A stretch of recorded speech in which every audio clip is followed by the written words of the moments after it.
Hello students, welcome to my channel. আজি মই class 10 গণিতৰ পুনৰালোচনা চেপ্টাৰটো আলোচনা কৰিম। সোৱা, যদি আমি চেপ্টাৰৰ ভিতৰৰ বস্তুখিনি ভালদৰে বুজি নাপাওঁ তেন্তে অনুশীলনীৰ অংক কৰিবলৈ গ'লে আমাৰ বিভিন্ন ধৰণৰ সমস্যাৰ সৃষ্টি হয়। সেইবাবে আহা আমি চেপ্টাৰটোৰ ভিতৰত কি আছে বুজি লওঁ। ইয়াতে দিয়া হৈ আছে সমানুপাত, যাক আমি প্ৰপৰ্শন বুলিও কওঁ। সমানুপাতনো কি? সোৱা, সমানুপাত হৈছে দুটা অনুপাতৰ সমতা বা তুলনা। আসলতে দুটা অনুপাত কেনেকৈ থাকে আমি সেইটো বুজি লওঁ। সোৱা, ইয়াতে আমি উদাহৰণ হিচাপে ল'ব পাৰোঁ A অনুপাত B আৰু এইফালে ল'ব পাৰোঁ X অনুপাত কি হৈছে Y। A আৰু B অনুপাতত আছে, X আৰু Yও কি আছে অনুপাতত আছে। আৰু যেতিয়া আমি ইয়াত সমান চিন দিম তেতিয়া চাবা A:B আৰু X:Y কি আছে সমানুপাতত আছে। নেক্সট চোৱা কি আছে, যদি A অনুপাত B সমান C অনুপাত D হয় তেন্তে ABCD ৰাশিকেইটাক সমানুপাতত থকা বুলি কোৱা হয়। ইয়াক আমি কেনেকৈ লিখিব পাৰোঁ? A অনুপাত B, ইয়াতে চোৱা দুটা অনুপাত দিয়া হৈ আছে, তাৰপিছত আছে C অনুপাত D, মানে এই সমান চিনৰ সলনি আমি দুটা অনুপাতো এনেকৈ দি লিখিব পাৰোঁ। চোৱা, এই যি সমানুপাতত থকা A:B সমান C:D তাক আমি এনেদৰেও লিখিব পাৰোঁ।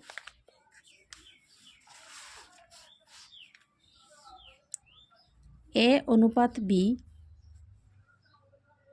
ইকুৱেল C অনুপাত D, ইয়াক আমি কেনেকৈ লিখিব পাৰোঁ? A অনুপাত Bক সদায় আমি A/B হিচাপে লিখিব পাৰোঁ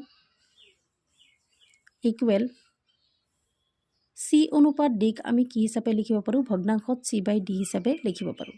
যিহেতু এইফালে এটা সমান চিন আছে সেইবাবে ইয়াতো কি হ'ব? ইয়াত কাৰ চিন এডাল হ'ব। চোৱা, ইয়াক আমি তাৰপিছত ক্ৰছ চিন হিচাপে লিখিব পাৰোঁ। কেনেকৈ লিখিম? A হৈ যাব Dৰ লগত, AD ইকুৱেল কি হৈ যাব ইয়াত BC। নিশ্চয় তোমালোকে বুজি পাইছা। আহা আমি পিছৰখিনি বুজি লওঁ। ইয়াতে আৰু এটা কনচেপ্ট সোমাই আছে, প্ৰত্যক্ষ সমানুপাত আৰু পৰোক্ষ সমানুপাত। এই দুটা বস্তু কি? যিহেতু অংক কৰিবলৈ আমাৰ প্ৰত্যক্ষ সমানুপাত আৰু পৰোক্ষ সমানুপাতৰ প্ৰয়োজন হয়। চোৱা, এই তালিকাখনত দিয়া আছে, ইয়াত চেনি দিয়া হৈছে কিলোগ্ৰামত আৰু ইয়াত সেই চেনিৰ কিমান মূল্য এই ছেকেণ্ড বক্সটোত দিয়া আছে।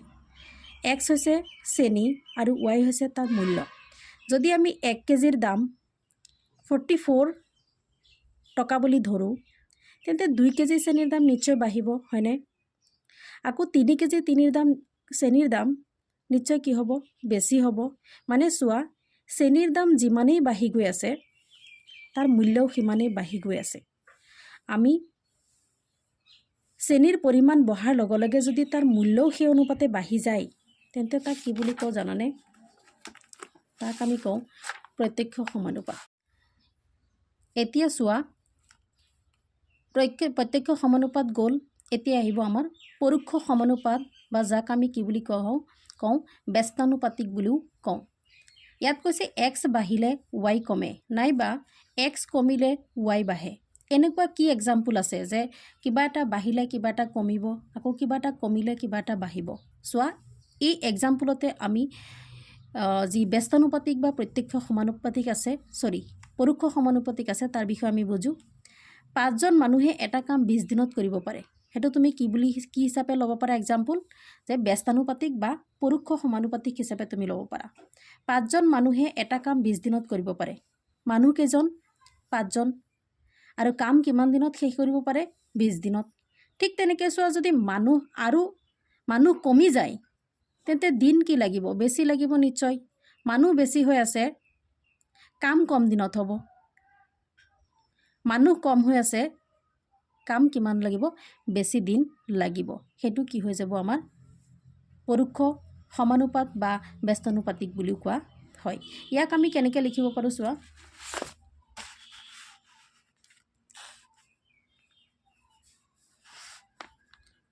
X proportional to 1/Y। যদি X মানুহৰ সংখ্যা বুলি ধৰা আৰু ৱাইটো যদি কিমান দিন লাগিব কামটো কৰোঁতে তাক ধৰা তেন্তে কি হ'ব এক্স প্ৰপৰ্চনেল টু 1 বাই কি হ'ব ৱাই। ইয়াৰ ওপৰত ভিত্তি কৰি আমি এটা টেবুল বনাব পাৰোঁ। চ' ইয়াতে টেবুলটো দিয়া হৈ আছে এক্স আৰু ৱাই বুলি দিয়া আছে। এক্সৰ শাৰীত x1 x1 x2 x3 dot dot এনেকৈ গৈ থাকিব x4 x5। আকৌ ৱাইৰ ঘৰত কি হ'ব y1 y2 আৰু y3 এনেকৈ গৈ থাকিব।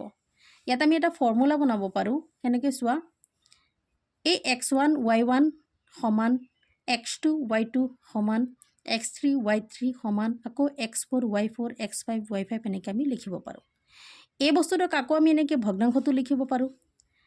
x1 কি হৈ যাব x2 আহি যাব ইকুৱেল ইয়াত y2 থাকিব তাৰপিছত ইয়াৰ পৰা কি যাবগৈ y1 আমি এনেকৈও লিখিব পাৰোঁ।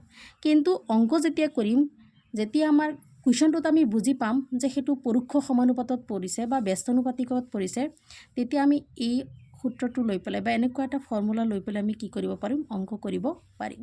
চোৱা এই এক্সাম্পলটো কৰিলে তোমালোকে সেই ব্যস্তানুপাতিকৰ অংকবিলাক আমি কেনেকৈ কৰোঁ তাৰ কনচেপ্ট অকণমান হ'লেও বুজি পাবা।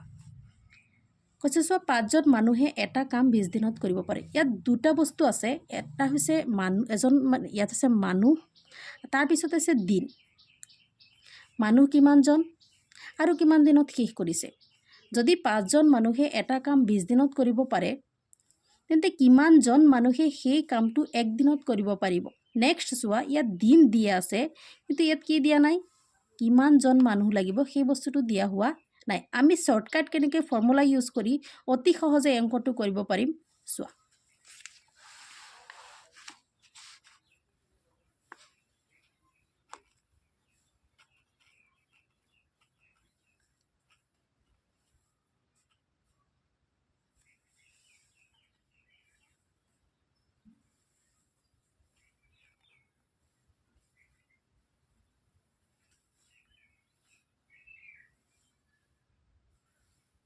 চোৱা যিহেতু কুৱেশ্যনটোত মানুহ বাঢ়িলে কম দিনত কামটো কৰিব পাৰিব আৰু মানুহ কমিলে বেছি দিনত কামটো কৰিব পাৰিব। সেইবাবে এই অংকটো আমাৰ কি হ'ব ব্যস্তানুপাতত থাকিব। আমি লিখিব পাৰোঁ মানুহৰ সংখ্যা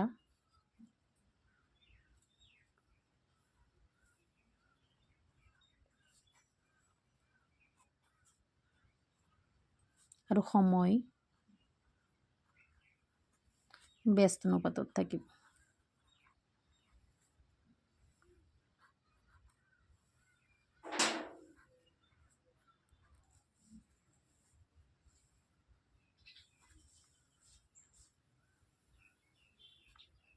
গতিকে চোৱা এতিয়া আমি অংকটো কেনেকৈ কৰিম এনেকৈ চাৰ্ট এটা বনাই ল'বা সহজ হ'ব। তেতিয়া চাৰ্ট নবনোৱাকৈ আমি কৰিব পাৰোঁ।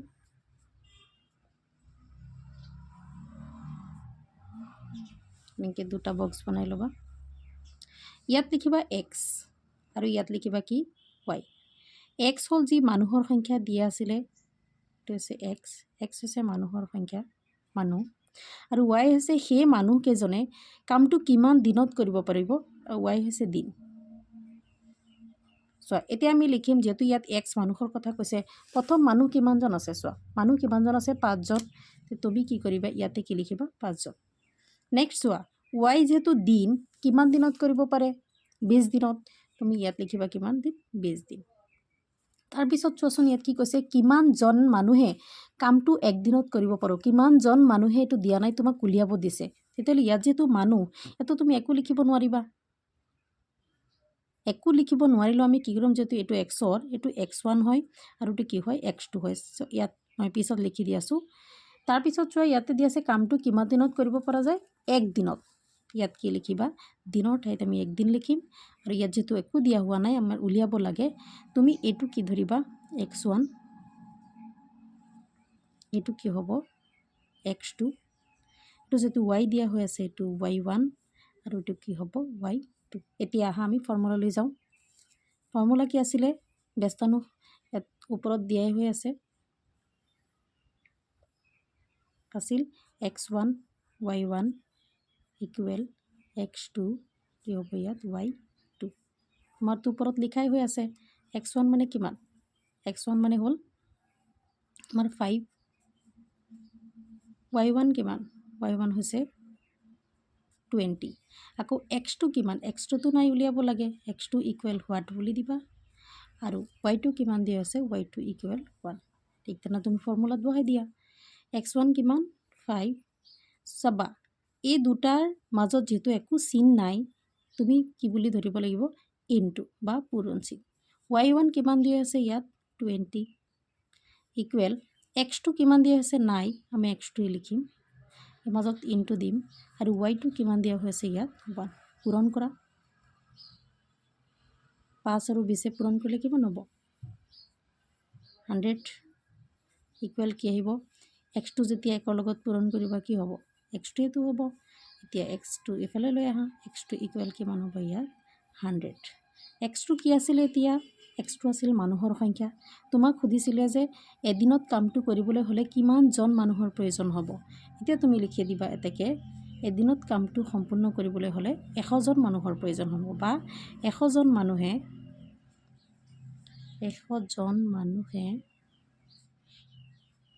এদিনত কামটো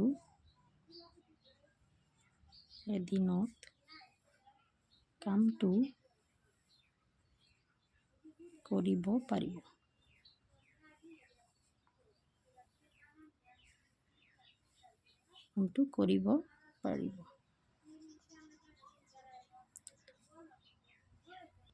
আজিলৈ ইমানেই আছিল যদি তোমালোকে ভিডিঅ'টো চাই ভাল পোৱা তেন্তে চেনেলটো সাবস্ক্ৰাইব কৰিবলৈ নাপাহৰিবা নেক্সট এটা ভিডিঅ'ত লগ পাম ধন্যবাদ